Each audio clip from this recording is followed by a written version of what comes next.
The question was, what can the candidates do to make it easier for people to go to college? You know, over 75% of Utah kids going to college today have some kind of federal aid that helps pay for it. It's the American dream to go to college. You know, it's what makes America great. We compete with the rest of the world, particularly in the global economy we're in today, based on how we invest in our people and how we improve ourselves. It makes our country the superpower that it is. And we got to make sure that folks have that opportunity. Now, as a member of Congress, I've always advocated to make sure that those opportunities exist for students who want to go into some kind of post-secondary education. They want to go to college. Let's make sure we have loan opportunities, grant opportunities, and let's make sure they're the most economic available. Let's make sure these students are not subject to predatory lending practices, which they have been in the past from certain entities in the private sector. Let's make sure these students have the best opportunity they can to achieve that American dream of a college education. This is a big difference on this race. My opponent wants to get rid of all federal aid, whether it's loans, whether it's grants, whether it's work study. She took loans herself when she went to college, but now she doesn't want anyone else to be able to take them. I don't think that makes sense, and I have yet to meet one person in Utah who agrees with her position. As I said, 75% of all college kids today in Utah rely on that loan to make college affordable. We shouldn't be pulling the rug out from under those kids. We should be encouraging them as they pursue the American dream.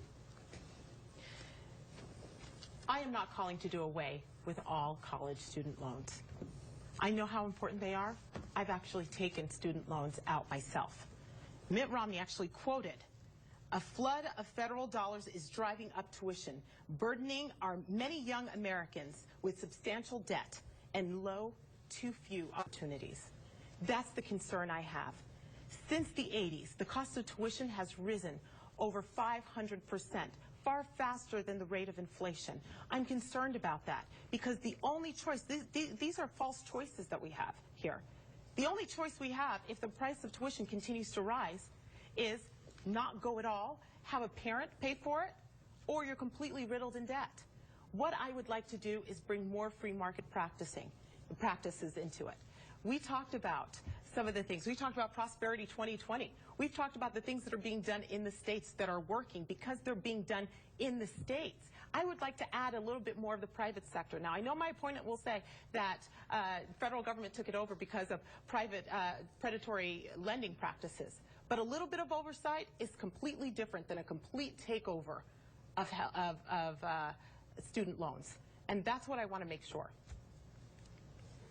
None of us like the fact that college tuition rates have gone up at a rate over inflation. I don't either.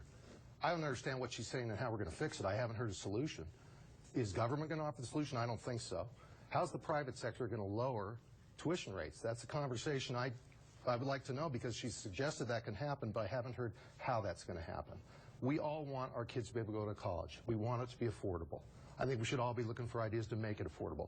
But I'm not going to pull the rug out from those 75% of all Utah college students who rely on that aid to go to college today.